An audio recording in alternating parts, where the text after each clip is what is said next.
Welcome to the Designated Drinker Show, the podcast that's raising the bar on craft cocktails. I am your host, Louise Solis, and with me, as always, my incredibly talented friend, who definitely has game, the mixtress, DC Gina. What's up, Louise? I got game. What's up? You got game. You got game. I got something. I don't know if it's game or crazy. It's something or the other.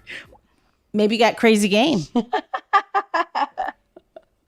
All right, so I'm going to take you on a little field trip. Are you ready?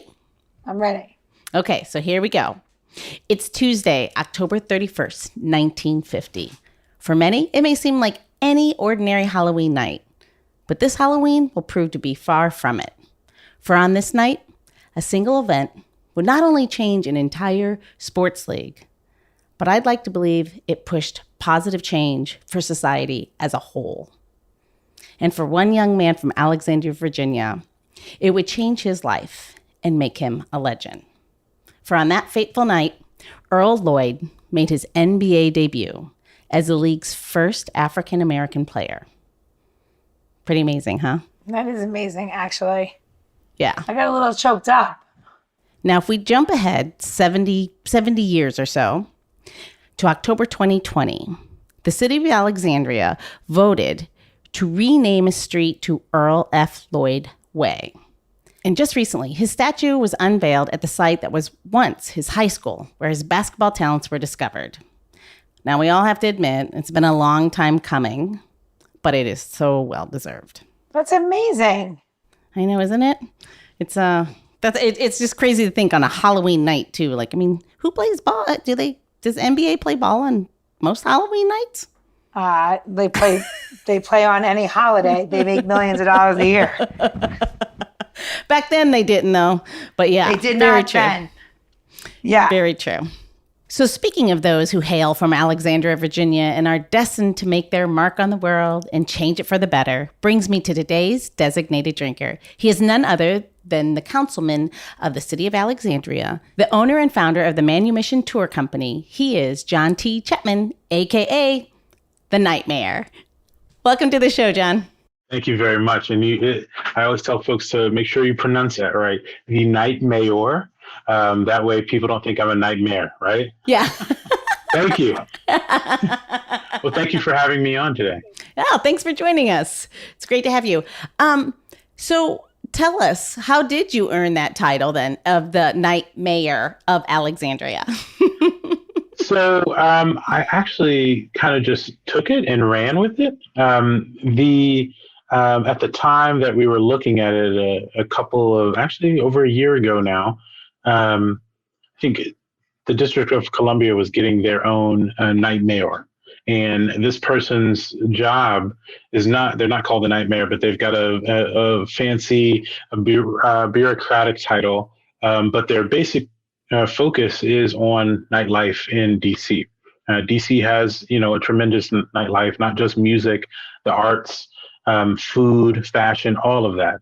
And their job is to kind of help maintain order, help businesses get started, kind of provide customer service to those organizations and businesses that really make up DC's nightlife.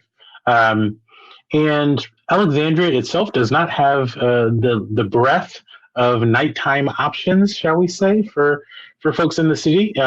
But we have still that desire to be a city that does run late, does have opportunities for action and eateries at night, in the evenings.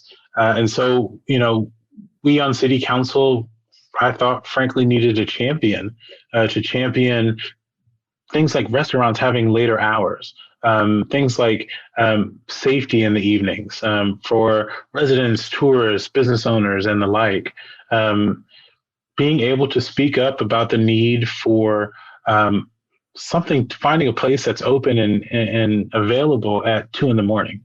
Because we do have those residents whose schedules are totally different from a 9 to 5, and they are either sometimes coming off of work or about to go to work and need opportunities to find something to do. And so being able to kind of speak to that is kind of allowed me to start calling myself the Nightmare.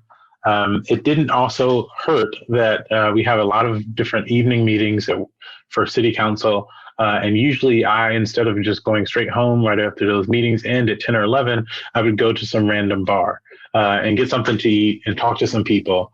And so, that's how that nickname was, I think, earned, not just taken. Yes. I think it's a pretty damn cool title myself. So it's awesome. So how did you start in politics? How did you find yourself on as a councilman? Where did that all begin? So I would say, honestly, if I have to really think about it, it began when I was really little. My mother was very involved. She was a single mother, worked several jobs, but she still found the time to get involved. And she was a commissioner on the Alexandria Redevelopment and Housing Authority that runs much of the public housing here in the city. And she would drag me and my sister to the monthly meetings, and we'd sit in the back and do homework. And I didn't really pay attention to that, but I did see in her kind of the need to get involved and be involved and be an involved resident. And so when I came back from college, as luck would have it, I took a job that allowed me to get involved in things in the evening. And so I started getting involved in some nonprofits and a number of community organizations, particularly around issues of youth and education, which is what my background is. And that kind of continued to grow and grow. And then I started to look for advocacy opportunities, and that, some of those opportunities coming in the form of the Northern Virginia Urban League, as well as the local NAACP, and really took my advocacy to a new level, working to lead those organizations here in the city. And then in 2012, decided to throw my name in the ring and run for city council, and where I was lucky enough to make it and have been here so far, and working on issues of housing, economic development, and education. That's awesome.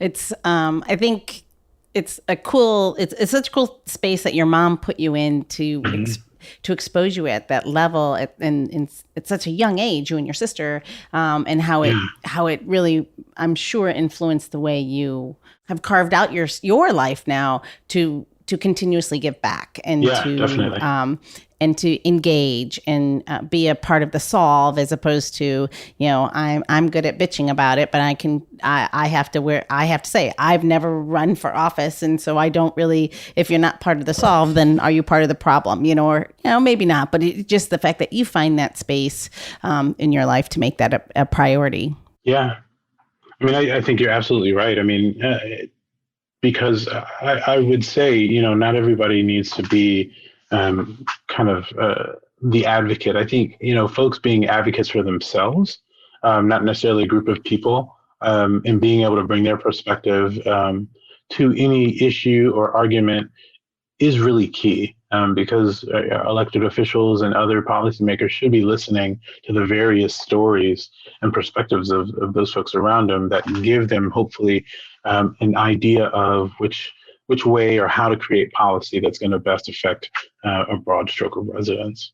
Absolutely. I mean, your voice, to speak up in any way is a good thing. It's in to your point, by sharing your insight, you could be opening up somebody else's eyes to something that they just didn't even realize. I think that's part of the problem too, is because we don't walk in each other's shoes. So how can we know unless we share our strength and our stories? Indeed. It's such a hard, for me, I think about it, like you're giving so much of your time, right? And you're doing this job, and like everybody, nobody ever calls to thank you, right? They call to complain. And I feel like you're just constantly, you say you're the night mayor, but I feel like you're a manager. You're like, okay, you hear all the problems, and you're like, and you hear enough of it, and you're like, how do I put all these problems into a solution? Because it's the same thing over and over again. Right. And like, that is, I mean, insanity. It's not insanity. It's a calling. I mean. Yeah, you can call it that. It's okay. No, but I mean, like, so public service, clerk, and I'm not lopping religion and politics together, okay? There is a certain calling of public service, and the fact that your mother had it and wanted to do it Mm-hmm. is something that is, you're not in there for the thank yous, you're in there for the change. And it's the same thing when it comes to religion. That's right. You're not in it because you're like, you want everybody to think that you're wonderful. You want everybody to find their spirit, right? So I feel like it is a hard job. And like, I don't even know how you do it. I don't even know how you have that and do another job. All right. No, that's a great, it's interesting, right? I grew up here in the city, and being able to see the city change has been, fascinating. But even more so to be able to kind of peek behind the curtain and understand how that change has taken place, and what decision points came and decisions were made or not made, which lead us to where we are. And, the hope, I think, of every elected official is to be able to make certain decisions that will, make change for the good, right? And so being able to do that in your hometown that you've seen kind of grow and evolve throughout my life, I think is kind of why I continue to want this insanity in my life. Glutton for punishment, you are. Indeed. So tell me, Councilman, what's the next? So what happens after you're a councilman? What can you be next? Like, what's the next thing? You can be anything. I think, I always obviously would love to kind of be the mayor at some point in my life. I'm young, so I'm not itching to do that, tomorrow. And then honestly, it's after that for me.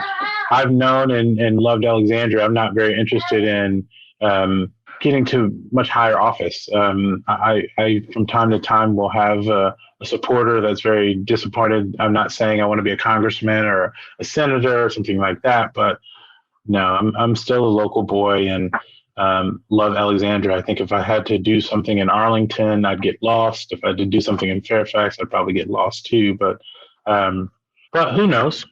Hopefully, if I run for higher office, they don't use this video against me because I just dogged Arlington and Fairfax. But we'll see. No, they won't.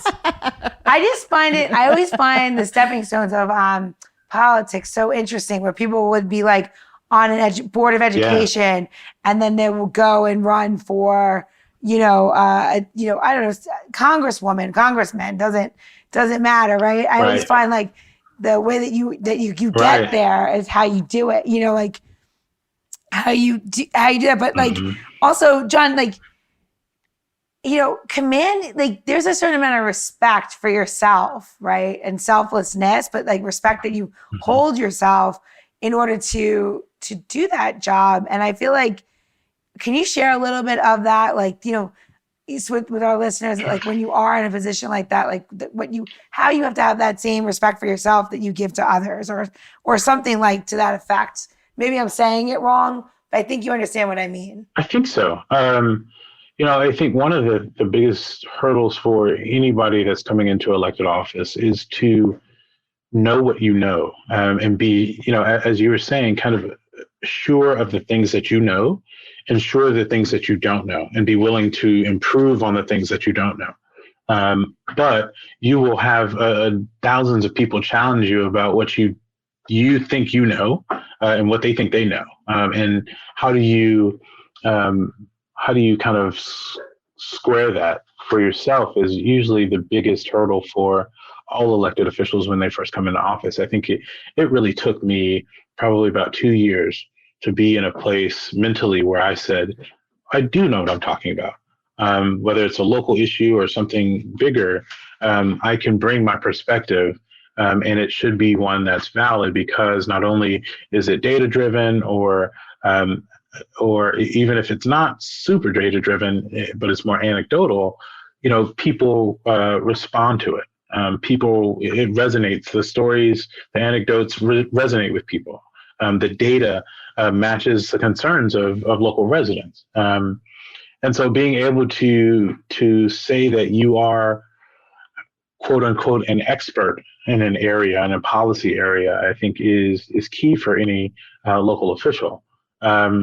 You also have to figure out how do you continue to show that you're a real person as well. You're not just some kind of policy junkie that doesn't care about themselves, doesn't care about the people around them, doesn't care about their family, and can be vulnerable, right? I think that's also part of being an elected official now. People have so many ways to kind of touch you. They can call you, they can come up to you, they can see you on Facebook or any social media. I think it's really key in knowing how you want to interact with people and how you're comfortable in doing so.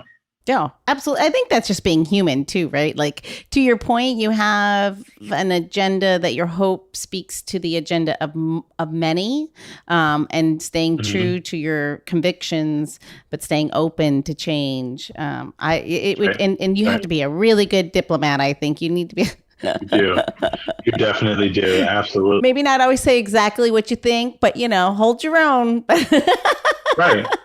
That's right. I mean, especially when you meet somebody new, whether they are cheering for you or complaining to you, you have to, for me, I have to believe that this might be somebody's first entree into connecting with a local politician. And so how do I shape their future interactions with local politics and local government by the way I respond to whatever they're saying? And so I try to keep that top of mind in interactions with people as well. I think that's just solid, good advice all the way around, I think. Yeah, indeed. So tell us about your other passion. Tell us about your tour group. Yeah, so back actually 5 years ago now, I started Manumission Tour Company, focusing on African American heritage through curated walking tours and presentations. Growing up here in the city of Alexandria, I really didn't hear a whole lot about African American history and some of the sites that we have here in the city. Wasn't a big talking point, wasn't really known, whether it was in the tourism space or the academic space. And so when I actually came back from college, I started to hear different stories, see different sites on maps that I wasn't necessarily familiar with. And then a number of years ago, our tourism director at the time, Patricia Washington, sat down with me as a council member, and we talked about local tourism and what it meant, frankly, to be an African American visiting Alexandria, and what specific tourism or sites that would be of interest to African American tourists. And the question kind of caught me because I really didn't have a good answer. And over the next year and a half, that kind of question just sat in my mind. If I'm an African American tourist, what do I come to Alexandria to see? And so I started to look a little bit more into the sites that we have, the history we have here. And in the summer of 2016, really sat down in the library and just went through hundreds and hundreds of articles and books around some of the sites we have here in Alexandria, and started to put together what would be my first tour, and end up giving that tour in September of 2016. And the folks that I gave it to, they loved it, loved hearing the history, and continued to do that, attracted the attention of some of the local historians that frankly had not heard some of the stories that we talk about. Of course, people looked up the history and said, okay, this is legit history. He's not making something up. And then, it just really grew and grew. And so now we have 3 walking tours that talk about different points and parts of the city as well. We do, from time to time, we'll do virtual presentations, virtual tours now. Through COVID, we did that. And it's really caught on. We've gotten a number of church groups and youth groups that come and take our tours. We've gotten a number of students and schools from not only in this area, but across the country. We have regular tours prior to COVID with some schools out in Wisconsin that come to the area for a visit. Yeah. That's awesome. That's awesome. I tour groups, I never thought about having schools do them. I mean, that's great. I mean, I can't imagine a better way to teach children about history. That's the most important. That's right. Because that's right. We have an opportunity now, our generation at least, to really kind of, change the way that maybe our parents' generation and before that, you know, and I'm trying to not say, I think that they should view the world as people and not as, you know, everyone is, I don't know. I feel like, I don't know if I'm going to say this right. I want my children to value people on their values and who they are and what they do. You know what I mean? And not ever see that, of course, they see that everyone's a different color or a different, you know, whatever, but like understand that doesn't mean that anyone's different. You're all humans. And I want that for them. I want it so bad. And maybe that generation and the next generation erases not erases what happened, but it makes it so it doesn't happen again. Cause I think that like, there's not enough. There's not enough of, you know, the history of this country and how this country was actually built. And like, and I think about just my education, you know, as a child, you know, and I look at the history books that I read. Are you kidding? That's not even half the real history. It's some sort of whitewashed version of what history was. And I came from New York. I didn't grow up in a neighborhood that you know, at my neighborhood, it was as mixed as it comes. There wasn't like, I didn't grow up in any lily white world. You know what I mean? I never saw that. But moving down here, oh my God, mind blown. I went to college with people that are from the South and I was like, holy crap. Like whoa, what has happened? So like, I think that what you're doing, more schools should do that. It has to be more. It has to be more. History books need to change. What they read in school has to be updated, how it's presented, all of it. So yes, you need to do more tours. You need to go to more cities. You need to do more history. You have to you have to say, you know, Leesburg, you're going to Leesburg. Oh, well, guess what? All this happened in Leesburg. I don't know. Do you know what I mean? Like, it just can't stop there. It's got to be more. No, oh yeah. No, I think we definitely have some future plans to grow. And like you said, you know, I mean, there is history everywhere. And so some of these places, whether it's Leesburg, whether it's other parts of DC or Maryland, or even further out, you know, definitely have an opportunity for us to be a part of that. I mean, I think Gina just like gave you more work, John. She definitely did. She definitely did. No question about it. And so now when I see this, every time I watch this, I'm going to be like, oh yeah, Gina said to do this. Okay, usually let me get people to work. are putting it on me. John, that is my life. That is my life, John. Oh no. All right, let's put Gina to work now. Let's make a cocktail, Gina. Yeah, let's do that. That's gonna be fun, right? So I'm just gonna move my camera down.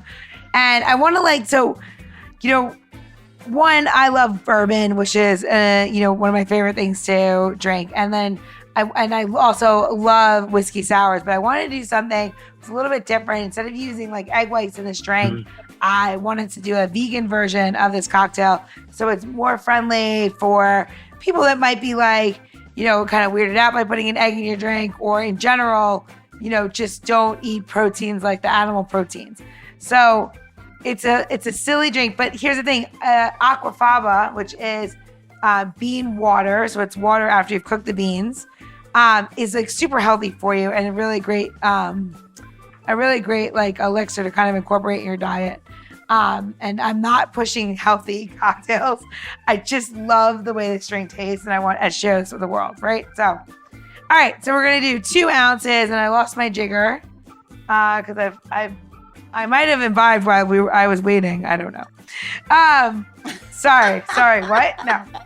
So we are gonna take. So first of all, this drink is gonna go on fresh ice. We're gonna put some ice in a glass here.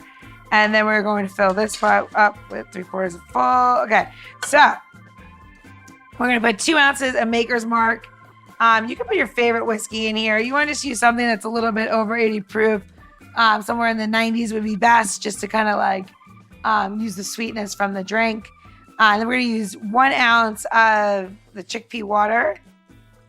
And then we're going to use 1 ounce of fresh lemon juice.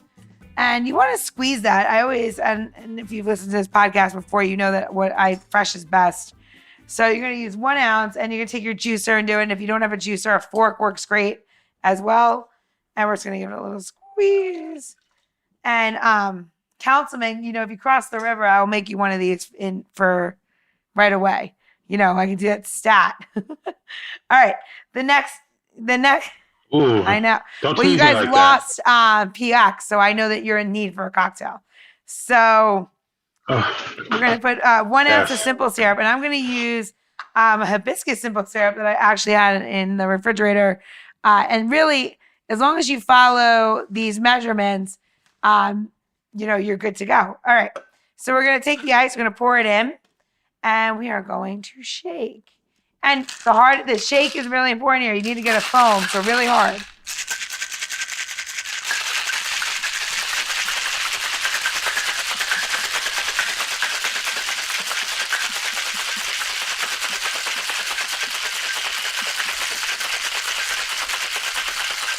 I'm just going long, just for you.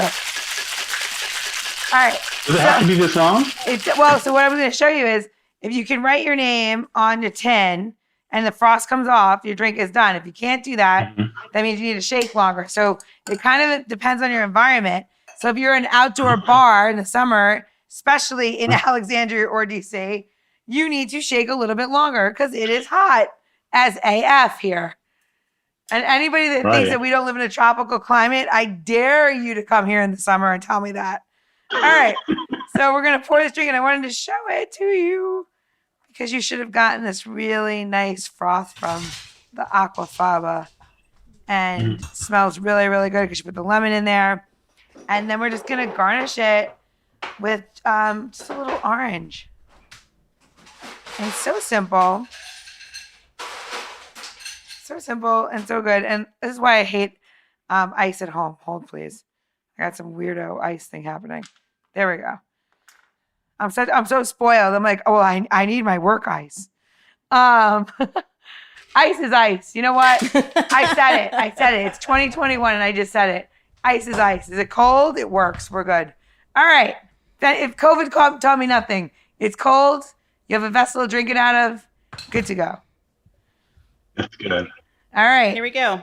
To a vegan whiskey sour. Cheers. Cheers. Cheers. Heaven. You don't miss the egg. That's so good. It's delish. You don't miss the egg at all. Easy. Don't miss the egg at all. Easy peasy chickpea squeezy. There you go. We'll just say chickpea squeezy. I don't know. All right. So I have a question for you, John. Here's my question. Are you ready? Yeah. How did you help facilitate that barge coming to Alexandria? The new barge bar. Where Barca is? Yeah. Mm-hmm. Barca. So cool. So, I wish I could take credit for that. If Scott and the folks from ARP allow me to take credit for that, I might. When I saw the idea of what they were going to do, I was just like, yes, this is phenomenal. This is something we have to have. I will say I have been advocating for us, and whether it's the city or restaurants and businesses, to use the waterfront more, not just kind of be on the waterfront, but push out into the water. And so this is a perfect opportunity for that. And so I had a chance to go there, I guess, at the soft opening, and I loved it. The food is amazing. The drinks are phenomenal. Good. And so I'm trying to go back, but it's already booked every time I want to go. So there's a limit. Hold on. I'm going to try to sneak my way in there one weekend. Is there a limit? Mm-hmm. There's a limit on the amount of people on that thing? They're seating. It's all seating. Yeah. So, hold on. So so I guess I don't know this. You can't, I thought you could sit at the bar in Alexandria now, no? Yeah, you can. You can, but the bar only fits so many people. Oh. So it's something where once they fill up, they fill up. So in my mind, I feel like this bar is 4,000 square feet. Is it not? I haven't been there yet. No, it's about half of that, let's say. In my mind, I have envisioned a cargo ship, and like you get to go on it and just party in Alexandria. But it's more like the size of the cargo ship dropping a couple of bins overboard, right? It's not the full ship. It's a couple of those cargo boxes. Got it. I'm really excited about it. I have to say I was part of the problem in Alexandria. I used to go there and go to PX to visit my friend Todd Thrasher. And I would definitely be one of the reasons why the sign is outside of PX. It says, "Shh, we have neighbors." Because I would get out and be like, "Todd, let me in." He'll be like, "Gina, use the phone." I'll be like, "No way, let me in." And then the people across the street be like, "We live here. We live here." I'm like, "You're so lucky. Come across the street." And they're like, "I have to go to work in the morning." I'm like, "So what?" You know, I'm definitely part of the problem in Alexandria. And if you lived across the street. We would welcome you. We would welcome that problem any day. Yeah, I mean, I did, it's funny. We did buy those people a drink one night. They finally came out and they're like, "Fine, I'll buy a drink. Buy me a drink." I was like, "Great."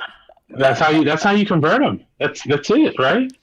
Once they see what they're missing, they're all in. That's how I met Victoria from the Hour in that bar. Ah. Yeah. I can believe it. Yeah. I can believe it. Fun. Yeah. So Gina, let's do our barkeeping before we forget. Where are our listeners going to go get this cocktail? Get your recipes, tip, tricks, and how-to at designateddrinker.show, and you'll learn where to find John, send all of your complaints, especially for noise. And if you didn't like the food at your last restaurant experience, we'll have that link to John's email as well. I'm just kidding. At designateddrinker.show.